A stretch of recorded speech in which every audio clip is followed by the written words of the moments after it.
Glucose, it can't get into the cell by itself. It has to have insulin. Insulin's the key that unlocks the door to let the glucose into the cell. And what happens with many people, before diabetes develops, insulin resistance develops. You've heard of insulin resistance? And when insulin resistance develops, the cell's resisting insulin, so the glucose can't get into the cell, so the glucose stays in the blood, and the brain says to the pancreas, more insulin, but the problem's not more insulin, the problem is there's insulin resistance at the cellular level. So what causes the insulin resistance? It's the high carbohydrate, high sugar diet. It's just, the cell gets to the point where it says, we've got enough, sick of the sight of you.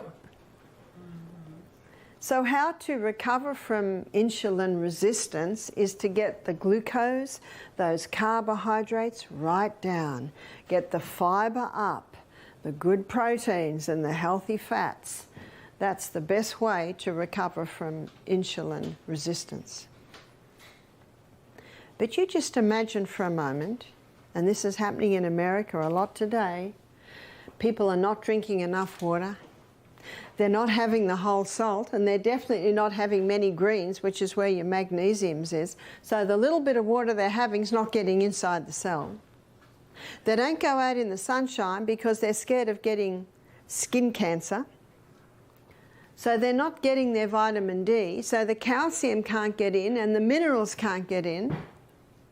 And they're trying to lose weight, so they've listened to a lot of the media hype that you've got to stop the fat because fat will make you fat.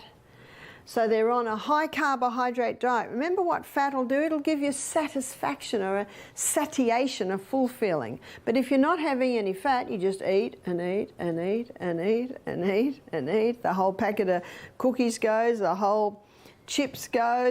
There's not a sign in your body that says enough. It's the fibre, protein, and the good fats that will give you that sign. So they're on a high carbohydrate diet, thinking that if they go fat-free, they'll lose weight. And can you see what's happening? The water can't get in, the minerals can't get in, the glucose can't get in, and the body says, what are we going to do? Because remember, this is the CBD of the human body. What are we going to do? And the body says, we've got one last thing up our sleeve. We'll just force it into the cell. That's high blood pressure. So high blood pressure can be a result of dehydration. It can be a result of mineral deficiency, magnesium deficiency.